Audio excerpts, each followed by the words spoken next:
আমার ভাইয়ের মেয়েটা ফার্স্ট ইয়ারে পড়ে, সুমন ভাইয়ের মেয়েটা, সে আমাকে বর্ণনা করছিল যে ফুপু 3 রকমের টর্চার সেল প্রত্যেকটা আয়না ঘরে। আমি যখন যাই ওই 2 ফিট বাই 2.5 ফিট যেই সেলগুলো আমি দেখেছিলাম না, ওই আন্ডারগ্রাউন্ড সেলে যেখানে ব্যারিস্টার আরমান ভাইদেরকে রাখা হয়েছিল, তো আমার ভাই মেয়েকে ধরে আরমান ভাই বর্ণনা করতেছিলেন যে উপরের যে সেলগুলা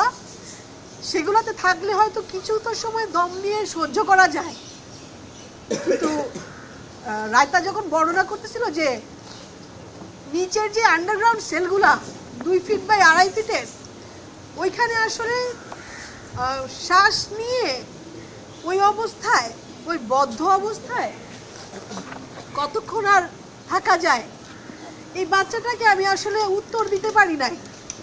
যে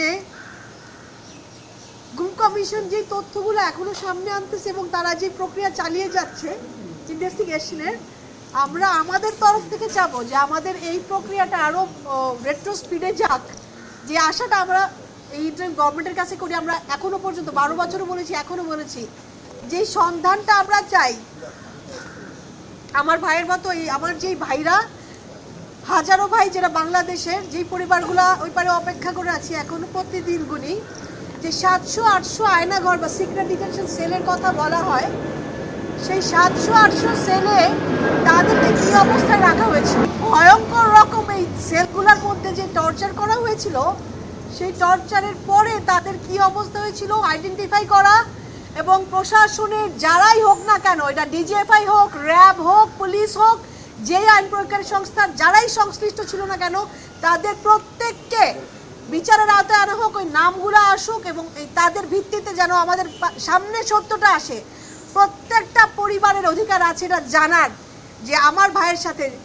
আমাদের ভাইদের সাথে, প্রত্যেকের সাথে যাদের নাম দেয়ালে দেয়ালে লেখা, যাদেরকে ওই আয়নাঘরের মতো বন্দিশালাগুলাতে টর্চার করা হয়েছে, তাদের সাথে কি করা হয়েছে, পরবর্তীতে তাদেরকে কি কোথায় নিয়ে যাওয়া হয়েছে। আমরা শুনতে চাই না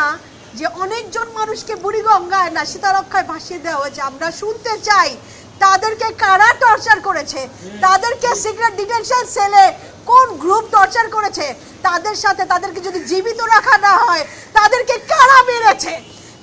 কাদের সাহসে, কাদের ইন্ধনে, শেখ হাসিনার নির্দেশে কোন বাহিনীর কারা আমার ভাইদের মতো হাজারো ভাই যারা বাংলাদেশে ছিল তাদের সাথে কি করা হয়েছে। যদি শীতলক্ষা বুড়িগঙ্গার কথা বলা হয়, সেই পানিকে ছেঁকে কেন এখনো দেখা হচ্ছে না, কত হাজার হাজার ভাইদেরকে হয়তো সেখানে ফেলে দেওয়া হয়েছিল। আমরা যতক্ষণ পর্যন্ত একটা ভাইয়েরও হদিস না পাবো, ততক্ষণ পর্যন্ত বিগত 1.5 যুগ যেইভাবে দেওয়া দিয়েছিলাম তারও 100 গুণ বেশি জোর নিয়ে রাস্তায় থাকবো এবং এই বিচার, ন্যায় বিচার কায়েম করব। এবং আমরা আশা করব বাংলাদেশে আরো একটা ভাই আমার ভাইয়ের মতো যেন এই গুমের সম্মুখীন না হয়, এক্সট্রাজুডিশিয়াল কিলিং এর সম্মুখীন না হয়, এবং আমরা আমাদের তরফ থেকে আমাদেরকে এই বিচারের জায়গায় আনার জন্য, আমাদেরকে এই বাংলাদেশের এই পর্যায়ে আনার জন্য আমাদের জুলাইয়ের যে ছাত্র, যেই জনতা, যেই ভাইরা, যে শ্রমিক ভাইরা, মাদ্রাসা ছাত্ররা,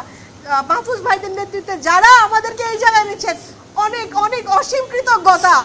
আমার মায়ের মতো, আমার এই ভাবিদের মতো, আমাদের এই সন্তানদের মতো সবার কাছে যেন আমরা এই জবাবটা অ্যাটলিস্ট এনে দিতে পারি তাদের সাথে কি করা হয়েছে।